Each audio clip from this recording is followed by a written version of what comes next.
شہروز نے مٹھیاں بھینچ لیں اور عروش کے الفاظ دل میں ہتھوڑے کی مانند برسنے لگے تھے۔ اس نے واش روم کے دروازے کی جانب دیکھا اور ایک کھینچ کر لات ماری۔ وہ دیوار سے چپکی سی ریئیکشن کی منتظر تھی۔ دل تھام کر اس نے دروازے کی کنڈی کی جانب دیکھا۔ تمہیں میں بخوبی بتاتا ہوں اصل مرد کی اصل ڈیفینیشن، وہ گرایا۔ عروش نے اپنی ہتھیلیوں میں ناخن اتار دیے تھے، کچھ خوف کے زیر سے، جبکہ شہروز ایک اور لات مارتا وہاں سے چلا گیا۔ عروش کو اس کے قدموں کی آہٹ دور جاتی ہوئی محسوس ہوئی تو دروازہ ہلکا سا کھولا۔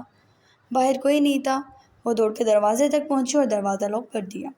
اور اس نے کچھ زیادہ سنا چکی تھی، کہیں وہ اس کے ماں باپ کو کچھ نہ کرے۔ خوف کی لہر اس کے وجود میں دوڑی، لیکن نہیں، وہ اب کچھ نہیں کر سکتا کیونکہ بختیار جانتا ہے کہ حفاظت کس طرح کرنی ہے۔ اگر اس دن بختیار گاؤں میں ہوتا تو شہروز تو کیا، اس کے گاؤں سے اس کے ہی گاؤں کی عورت کو اٹھا کر لے جاتا۔ شاید وہ اسے چیڑ ہی دیتا، لیکن وہ شہروز سے ڈر رہی تھی۔ وہ بے رحم آدمی تھا، وہ کچھ بھی کر سکتا تھا۔ تن فن کرتا وہ مردان خانے سے گزرنے لگا کہ اکبر خان کی آواز پہ رکا۔ اور کتنے دن یہ ڈرامہ کرنا ہے تم نے؟ بختیار کو اس کی عورت واپس کر دو، میں مزید جنگ نہیں چاہتا۔ وہ سنجیدگی سے بولے۔ وہ ایڑیوں پر پلٹا اور طنزیہ مسکرایا۔ یہ میرا مسئلہ ہے ڈیڈ، اور آپ کو کس نے کہا کہ میں اسے یہاں واپس بھیجنے کے لیے لایا ہوں؟ وہ سینے پہ ہاتھ باندھتا ان سے پوچھنے لگا۔ شہروز، مجھے صرف اس بات کا جواب دو، یہ سب کر کے تمہیں کیا مل رہا ہے؟ ہم جانتے تم عروش میں انٹرسٹڈ نہیں ہو، پھر اس کی جان چھوڑ کر اپنی زندگی پر فوکس کیوں نہیں کر رہے؟ بلاول عاجز آتا بولا، جبکہ اس نے ہاتھ بلند کیا اور جیسے ٹوک دیا ہو کہ مزید کوئی بات سنے گا نہیں۔ اب تو اسے زیادہ مجھے کسی چیز میں انٹرسٹ نہیں۔ وہ مٹھیاں بھیجتا سوچتا وہاں ان دونوں کو دیکھنے لگا۔ میرے بارے میں مت سوچیے، اور سوچ ہوئے کھا کے بلی حج کی طرف جا رہی ہے تو اچھی بات ہے، مگر اکیلی ہی جائے، دوسروں کو گھسیٹنے کی ضرورت نہیں ہے۔ وہ باپ کو دیکھتا طنز پھینکتا وہاں سے نکلا۔ شہروز اکبر خان کی آواز کو بالکل ہی نظر انداز کرتے وہ اپنی جیپ میں سوار ہو گیا۔ بلیک گوگلز لگائے، سفید کڑکتے سوٹ میں کافی ہینڈسم لگ رہا تھا، جبکہ چہرے پر سرخی الگ تھی۔ عروش کے الفاظ کانوں میں گونج رہے تھے۔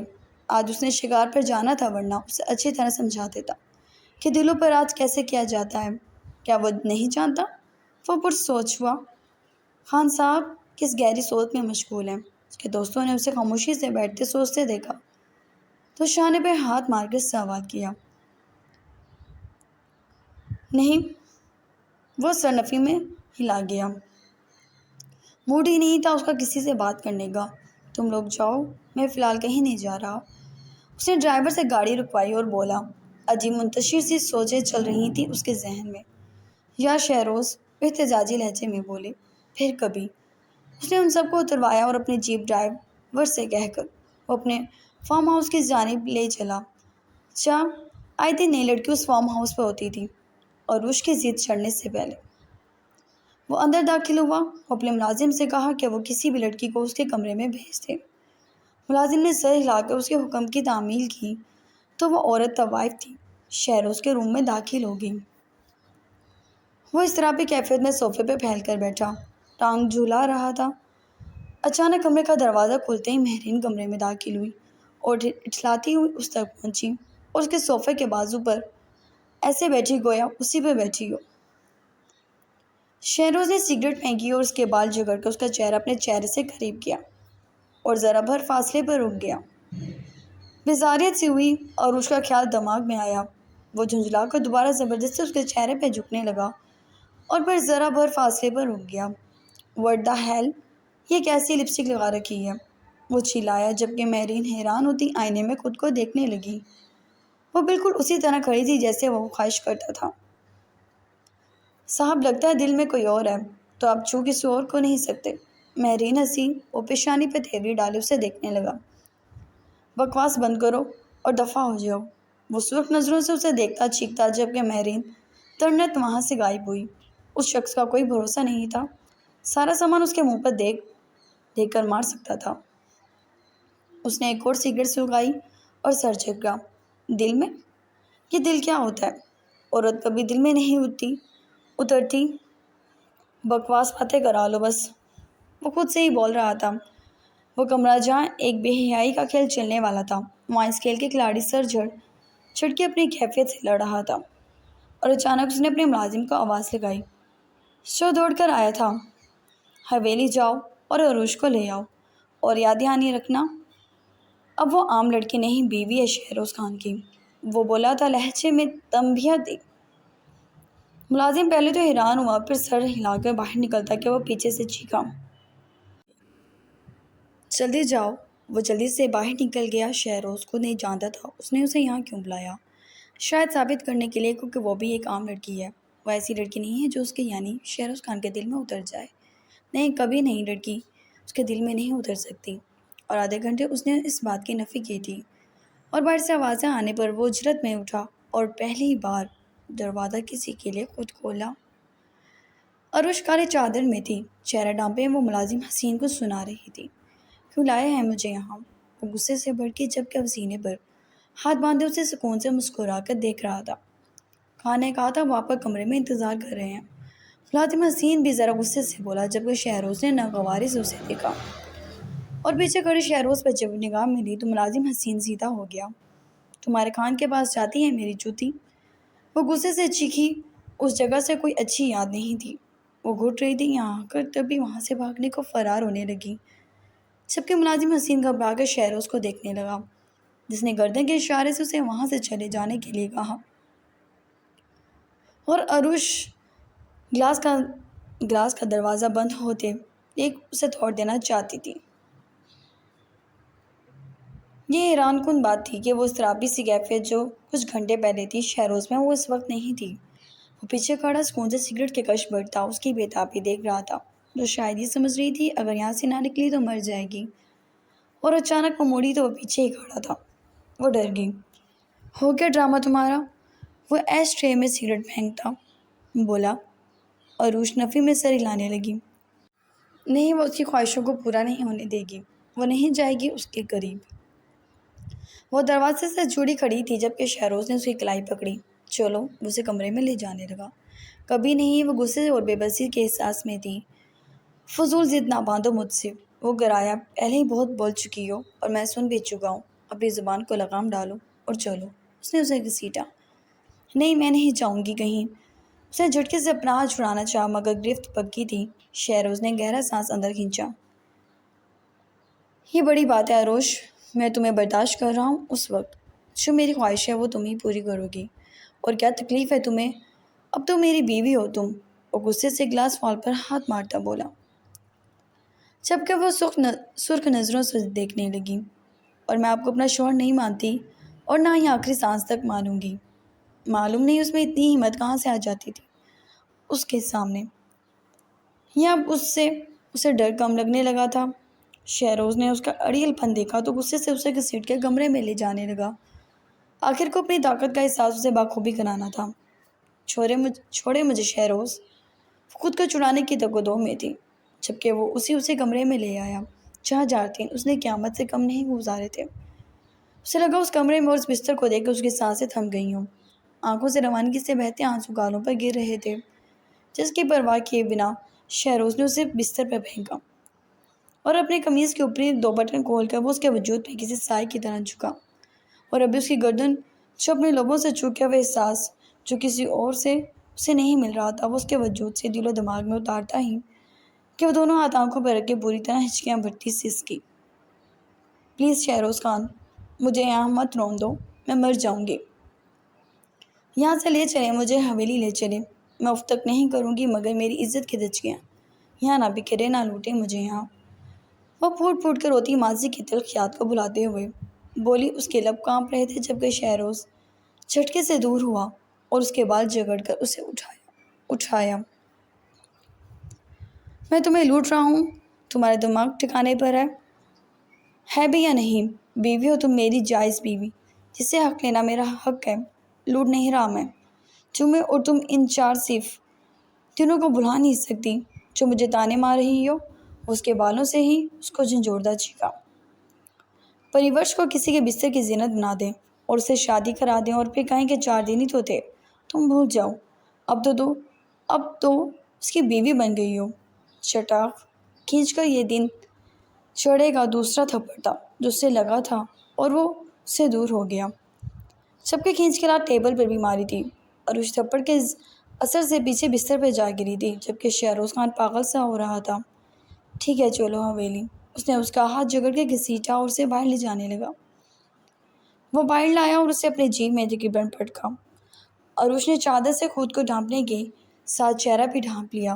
کبھی لوگ تھپڑوں کے نشان دیکھتے اسے روتا دیکھتے۔ شہروز نے ترچھی نظروں سے اسے دیکھا اور پہلی بار گاڑی خود ڈرائیو کرنے لگا، ورنہ اس کے ڈرائیور ہی اتنے تھے۔ ڈرائیور دوڑ تک اس تک پہنچا جس کو ہاتھ کے اشارے سے روکتا۔ وہ جیپ آگے بڑھا گیا، جبکہ ہلکی ہلکی سوں سوں اٹھ رہی تھی۔ اب رونا بند کرو گی؟ وہ غصے سے بولا۔ آپ کا مسئلہ ہے؟ آپ تو اپنے کام کے لیے جا رہے ہیں، اب میں روں یا کچھ بھی کروں آپ کا مسئلہ نہیں ہے۔ وہ بھی گرائی۔ بے ساختہ شہروز کے لبوں پہ مسکراہٹ پھیل گئی۔ ویسے عجیب مسنی تھی، جب سے بیوی بنی تھی سر پہ چڑھ رہی تھی۔ وہ بڑبڑایا اور اس نے نہ چاہتے ہوئے بھی اسے گھورا اور رخ موڑ کر بیٹھ گئی۔ کچھ کھایا پیا بھی ہے یا میرے ہاتھوں سے مرنے کا ارادہ ہے؟ وہ لاپرواہی ظاہر کرنا چاہتا تھا مگر پھر بھی پوچھ بیٹھا۔ آپ مجھے مار دیں، آپ کا احسان ہوگا مجھ پر، آپ کے دل کو سکون بھی مل جائے گا۔ وہ ترقی بولی جبکہ وہ گردن ہلا گیا۔ عجیب دن ہے، صبح سے میرے دل کی باتیں ہو رہی ہیں، اس نے سر جھٹکتے ہوئے کہا، اور اس کا بس نہیں چل رہا تھا اس جیب سے اتر کر بھاگ اٹھے، جبکہ شہروز نے ایک جگہ گاڑی جھٹکے سے روکی۔ کھانے کے اشتہا انگیز خوشبو نے عروش کے اندر بھوک کا احساس بڑھا دیا، جبکہ وہ کچھ کھائے پیے بنا ہی تھی۔ بریرہ نے اسے کسی چیز کو ہاتھ لگانے نہیں دیا تھا۔ شہروز نے ہاتھ پر بندی ریسٹ واچ پر وقت دیکھا۔ 3 بج رہے تھے۔ ویسے تو تمہارا پیٹ بھرا ہوا ہونا چاہیے، وہ پرسوچ لہجے میں بولا۔ آپ کی جیسی ایک اور خاتون بھی ہیں وہاں، وہ مجھے کھانے کو چھونے نہیں دیتی، میں واقعی مر گئی تو قاتل بھی ہو جائیں گے، اتنے گناہ لے کے جائیں گے تو دوزخ بھی قبول نہیں کرے گی آپ کو۔ وہ پھنکاری اور جیب سے ہمت کرتی خود ہی اتر گئی۔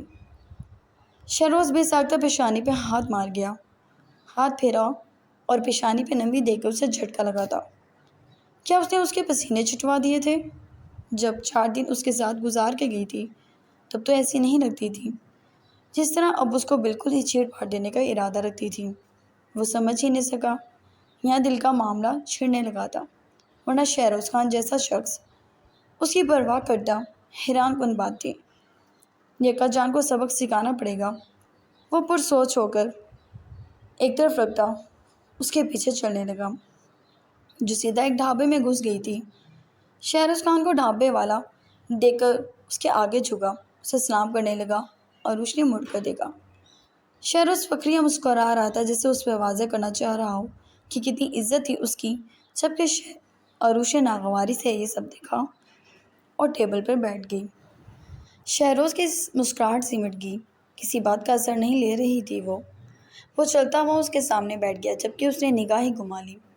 اس سے بہتر جگہ بھی ہے اگر چلنا چاہو تو، اگر کوئی دیکھ لیتا تو شاید گش کھا جاتا۔ وہ کیسے اس سے اس کی چوائس پوچھ رہا تھا۔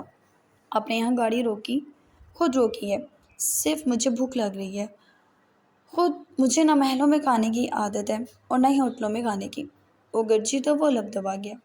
کوئی بات مجھے سنائے بنا بھی ہو سکتی ہے، زیادہ سر پہ مت چھوڑو۔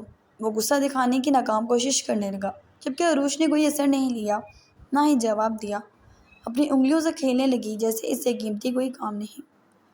خان کیا لیں گے؟ شہروز کو دانت پیس کر اسے پوچھ رہا تھا۔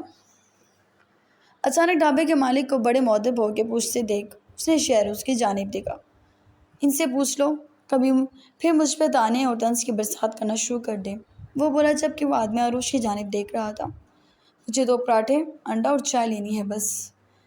جی دیسی گھی کی کڑھائی بھی ہے، پلاؤ بھی ہے۔ وہ آدمی اور بھی چیزیں بتانے لگا، پراٹھا، انڈا اور چائے۔ وہ آنکھیں نکالتی بولی، جبکہ شہروز نے اس آدمی کو ٹوک دیا۔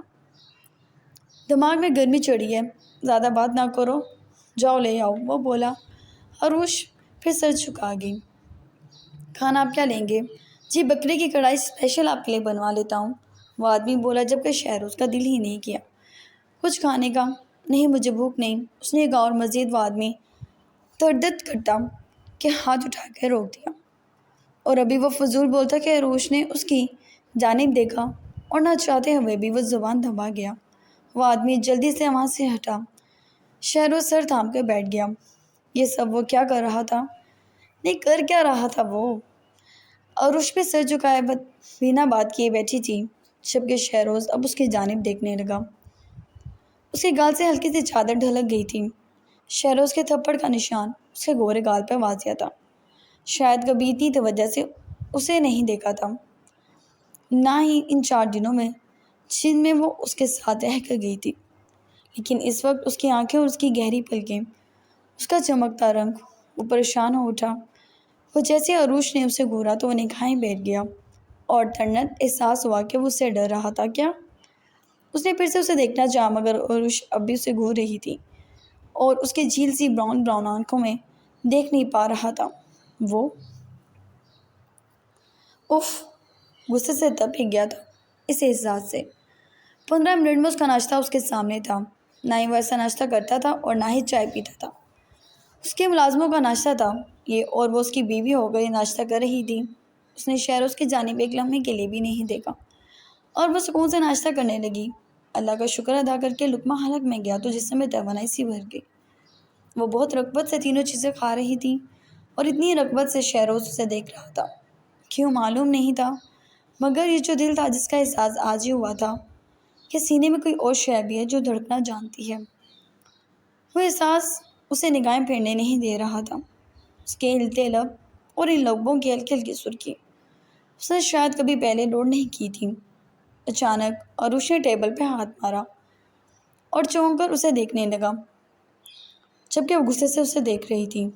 اگر آپ کو کھانا ہے تو اپنا منگوا لیں، وہ بھڑک کر بولی۔ میں یہ غریبوں کا کھانا نہیں کھاتا، خود ہی کھاؤ، وہ سر جھٹک کر بولا۔ عروش آنکھیں سکیڑ کے دیکھنے لگی، جبکہ شہروز خون سے مسکرا رہا تھا، کیونکہ اس وقت اس کے پاس کوئی جواب نہیں تھا۔ وہ دوبارہ کھانا کھانے لگی۔ جب تک وہ کھاتی رہی شہروز اسے دیکھتا رہا، اور اس نے سکون سے 2 پراٹھے کھائے تھے، کچھ زیادہ ہی کھاتی تھی۔ اس نے ایک پل کے لیے سوچا اور عروش نے سر اٹھایا تو اس نے چہرہ موڑ لیا۔ پیسے بتاؤ مجھے، اس آدمی سے پوچھنے لگا۔ کیسی باتیں کر رہے ہیں خان، آپ سے اور پیسے؟ کبھی نہیں جی، بالکل نہیں۔ عروش تنزیہ مسکرائی اور اٹھ گئی۔ وہاں ایک ٹوٹی لگی تھی، جھک کر ہاتھ دھونے لگی، جبکہ شہروز کو اس تنزیہ مسکراہٹ پر شدید تپ چڑھی۔ ایک کنپٹی پہ تھپڑ جڑ دوں گا اگر مزید مجھے عزت دینے کی کوشش کی، وہ پھنکارا۔ وہ آدمی ہونک کے رہ گیا۔ پکڑو اسے، اس نے وہ پیسے اس کے ہاتھ میں دھرے اور عروش مڑ کر اس کو دیکھنے لگی۔ شہروز نے اس کا شانہ تھپتھپایا۔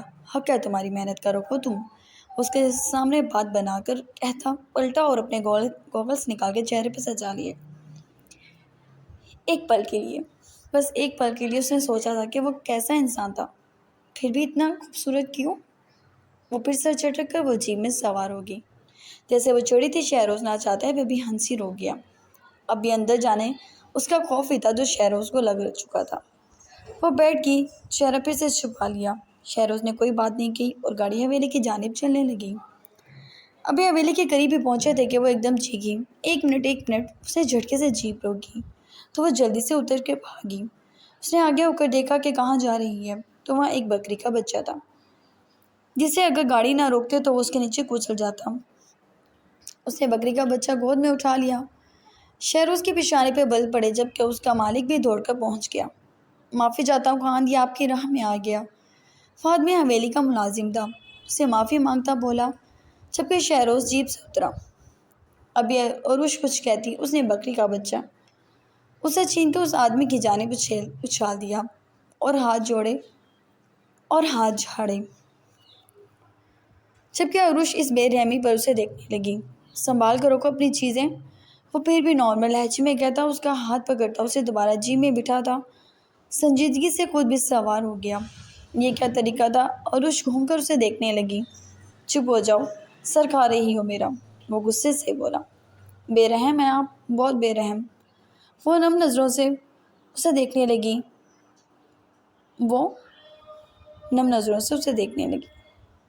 وہ بکری کا بچہ جراثیم سے بھرا ہوا تھا۔ وہ بھڑکا، اور آپ نے اپنا آپ دیکھا ہے؟ وہ بھی بھڑکی۔ شٹ اپ، میں جانوروں کا ہاتھ نہیں لگاتا، صرف تمہاری وجہ سے اس کو پکڑا ہے میں نے، وہ اپنے ہاتھ دیکھتا بولا، میری وجہ سے کچھ کرنے کی ضرورت نہیں ہے، اور اپنی اکا جان کو سمجھا لیجیے گا، ڈرتی نہیں ہوں میں کسی سے، وہ کہتے ہی گاڑی سے اتر گئی۔ جبکہ شہروز سر تھام گیا، وہ خود بھی ایک جست میں اترا اور اس کے پیچھے چلنے لگا، جبکہ عروش حویلی میں داخل ہوئی۔ مردان خانے میں سب تھے، شاید کوئی فیصلہ ہو رہا تھا۔ وہ سیدھی زنان خانے میں چلی گئی۔ شام کا وقت تھا، شام کی چائے تیار ہو رہی تھی۔ شہروز بھی باپ کے ساتھ جا کے بیٹھ گیا۔ تو اب آپ کا فیصلہ بختیار سے ہاتھ ملانے کا ہے، پھر ہم بات کرتے ہیں، ایک آدمی بولا تو اکبر خان نے سر ہلایا۔ شہروز نے بھڑک کر باپ کو دیکھا۔ ایسا کچھ نہیں ہوگا، اور نہ ہی ہم اسے ہاتھ ملائیں گے، وہ بلند آواز میں بولا۔ شہروز، اکبر خان نے روکا۔ ایک منٹ بابا، آپ لوگ ایسا کچھ نہیں کریں گے، اسے ہاتھ ملانا ہے ٹھیک ہے ملائیں، مگر وہ خود چل کر آئے، پہلے ہم نہیں کریں گے، وہ بولا، جبکہ اکبر خان سر تھام کے۔ جا سکتے ہیں آپ لوگ، وہ دو ٹوک بولا، جبکہ شہروز سکون سے بیٹھ گیا اور باپ کا حقہ پینے لگا۔ کب سکون آئے گا تمہیں؟ اکبر خان عاجز آتے بولے، آ جائے گا، فکر نہ کریں، اور یہ آپ اپنی بہن کو اپنے لفظوں میں سمجھائیں گے یا میں اپنے انداز میں سمجھاؤں؟ بابا، عروش میری بیوی ہے، شہروز خان کی، اس بات کا اندازہ ان سمیت حویلی کی دور و دوار کو بھی ہونا چاہیے۔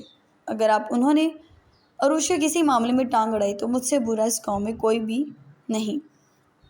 ہوکے کا دھواں ناک کے نتھوں سے آزاد کرتا وہ بولا، مجھے چیڑ ہے اس لڑکی سے، میں اس گاؤں کی عورت کو برداشت نہیں کر سکتا حویلی میں۔ اکبر خان بھڑکے، کرنا پڑے گا اور کوئی حل نہیں۔ وہ افسوس سے ان کا شانہ تھپتھپاتا بولا، بلاول اس کی شکل گم کرو ورنہ میں نے منہ توڑ دینا ہے اس کا۔ وہ غصہ سب کرتے بولے، جبکہ وہ ہنستا ہوا اٹھ گیا اور سکون سے زنان خانے میں آ گیا۔ وہ کہیں نہیں تھا، وہ کہیں نہیں تھی، اور اس نے دکھنا بھی نہیں تھا، شاید کیونکہ وہ جانتی تھی وہ اسے یہاں کیوں لایا ہے، تب بھی یقیناً وہ کہیں دبک کر بیٹھ گئی ہوگی۔ اس کا سیل فون بجنے لگا تو وہ کال پک کر گیا۔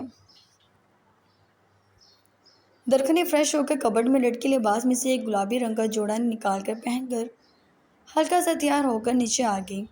اول تو دروازہ کھولنا مشکل تھا، مگر کھل ہی گیا۔ وہ نیچے آئے تو حویلی میں سناٹا تھا، بس چند ملازم ادھر ادھر چلتے پھرتے دکھ رہے تھے۔ وہ اتری اور ایک ملازم کو پکڑ کے پوچھنے لگی، بختیار کہاں ہے؟ اس نے سوال کیا۔ وہ تو ڈیرے پر ہے، نہیں لوٹے، اب تک صبح نکلے تھے۔ کیا ایک بار وہ واپس چلا جائے تو واقعی نہیں آتا؟ وہ پریشانی سے پوچھنے لگی۔ جی خانم، کئی دن ہو جاتے ہیں وہ نہیں آتے، کام ہی اتنے ہوتے ہیں، پھر گاؤں والے ہمارے خان کی جان کہاں جوڑتے ہیں، مسئلے مسائل ہی اتنے ہوتے ہیں، وہ ملازم بولا، جبکہ ایک دم رکا، اور درخنے نے توجہ دیے بنا کہ وہ کیوں رکا ہے آگے چلنے لگی۔ وہ یہاں کیوں رہے، وہ خود بھی ڈیرے پہ جائے گی، سوچتے ہوئے وہ چلنے لگی۔ رک جاؤ، مورے کی آواز پر قدم تھم گئے۔ اس نے پلٹ کر دیکھا، سفید دوپٹے میں وہ تن کر کھڑی تھی۔ حویلی میں آئی تم اپنی مرضی سے ہو، جاؤ گی میری مرضی سے، یہاں سے نکلنے آنے جانے کھانے پینے، یہاں تک کہ کب بختیار تمہارے کمرے میں آئے گا اور کب نہیں، اور کس رات وہ تمہارے ساتھ پاس آئے گا اور کس رات نہیں، یہ سب میں فیصلہ کروں گی، وہ اپنا اختیار جتاتی بولی۔ درخنے حیرانگی سے سب دیکھنے لگی۔ مجھے جانا ہے یہاں سے، لگتا تو نہیں تھا اتنی ڈرپوک نکلوگی، وہ مسکرائیں، آپ جیسے لوگوں سے نہیں لڑنا آتا مجھے، اس پاٹ لہجے میں بولتی، پھر جانے لگی۔ اگر تم نے قدم بھی یہاں سے نکالا تو تمہیں اٹھوا کے ایسی کال کوٹری میں بند کرا دوں گی کہ یاد رکھو گی، اور رہ گئی بات بختیار کی، تو یہ کہنا کون سا مشکل ہے کہ تم یہاں سے بھاگی، کیونکہ اب تک تو تم اسے یہاں سے جانے کی ضد کر رہی ہو۔ کیا درست نہیں کہا میں نے؟ تو وہ بھی سمجھے گا، بے وقوفی کرتی بھاگ گئی، پھر چند دن تمہارا غم منائے گا اور پھر گاؤں والوں کے لیے اٹھنا پڑے گا، پہنچتے ہوئے بولی۔ درخنے کا رنگ پھیکا پڑ گیا۔ تم میرے جنگل میں ہو، یہ یاد رکھنا، تم اپنی مرضی سے یہاں سانس بھی نہیں لے سکتی، وہ بولی۔ درخنے کا واقعی دم گھٹنے لگا اور وہ بھاگتی ہوئی دوبارہ اس کمرے میں جا کے بند ہو گئی جہاں اسے ڈر کم لگ رہا تھا۔ بختیار، وہ سسک اٹھی، اسے آواز دینے لگی، جبکہ مورے مسکرا دی۔ زرینہ یہ سب دیکھ رہی تھی، اس کے پاس آئے۔ گھبراؤ نہیں، بختیار تمہارے پاس بھی آئے گا، اور اس حویلی میں پوتا پوتی تمہارے وجود سے آئیں گے، اس کا گال تھپ تھپا کر وہ بولی، جبکہ زرینہ کچھ نہیں بولی۔ اور مورے دوبارہ کمرے میں چلی گئی، جبکہ ملازموں کو اپنے کمرے میں بلا لیا تاکہ انہیں کھینچ سکے کہ درکھنے سے نہ کوئی بات کرے گا اور نہ ہی اسے کچھ کھانے پینے کے لیے دے گا، اور بختیار تک کوئی پیغام درکھنے کا نہیں جائے گا۔ اوپر وہ سسکیاں بھر رہی تھی جبکہ نیچے اس کے خلاف ایک جنگ چھڑ گئی تھی اور اس کا محافظ دنیا کے جھمیلوں میں الجھا تھا۔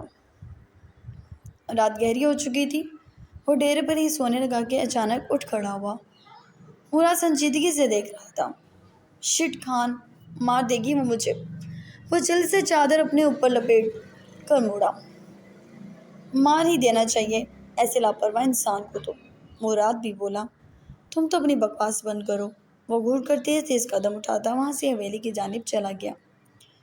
گہری رات تھی، ہر کوئی سو رہا تھا اور شاید مورے بھی، جسے گلاب خان نے اطلاع دی تھی کہ بختیار خان آج ڈیرے پر رات گزارنے کا ارادہ رکھتا ہے، وہ سو گئی تھی۔ وہ اپنے کمرے تک آیا، دروازہ کھولا اور اندر داخل ہوا تو کمرے میں ایک بھوچال آیا ہوا تھا اور بھوچال مچانے والی بیڈ پہ لیٹی شاید سو رہی تھی۔ وہ پیشانی کھجاتا کچھ خفیف سا ہوا۔ یہ تو لاپرواہی نکلی اس کی، کیا محبت کم ہو گئی تھی اسے اپنی دست رس میں کر کے؟ نہیں، سوال ہی پیدا نہیں ہوتا۔ پھر وہ اسے اگنور کر رہا تھا؟ بالکل نہیں، وہ کیوں کرے گا؟ وہ جان تھی اس کی۔ پھر یاد کیوں نہیں رہا اسے؟ اس کے سارے کپڑے الماری سے باہر تھے، اس کا دیوار گر شیشہ ٹوٹ چکا تھا، جبکہ ایک ایک چیز زمین پر تھی۔ وہ بچتا ہوا بیڈ تک آیا، بیڈ کی چادر بھی زمین پہ پڑی تھی۔ اس نے اوندھے منہ درکھنے کو لیٹے دیکھا، نیند میں بھی منہ پھولا ہوا تھا، ہونٹ باہر نکلے ہوئے تھے۔ اس نے جھک کر اس کے پھولے پھولے ہونٹوں کو بھی چھو لیا اور ہلکا سا مسکرا دیا۔ سکون دل و جان میں اتر گیا تھا۔ وہ خود بھی بس اسی بے ترتیبی سے لیٹ گیا۔ عزیز من، یہ کیا کیا ہے آپ نے؟ اسے باہوں کے ہلکے میں لیتے وہ مدھم لہجے میں پوچھ رہا تھا، جبکہ درکھنے اس کی آواز سنتے ہی ہوش میں آئی۔ بخت؟ وہ جلدی سے اٹھ کے بیٹھی، اسے مسکراتے دیکھا تو ایک طوفان اٹھا دیا اور اس کے بعد درکھنے کا بس نہیں چلا کمرے کی ہر چیز اس کے سر پہ دے کر مارے۔ عشق تو گلی گلی جا دیتا ہے، وہ کس گمان میں تھا۔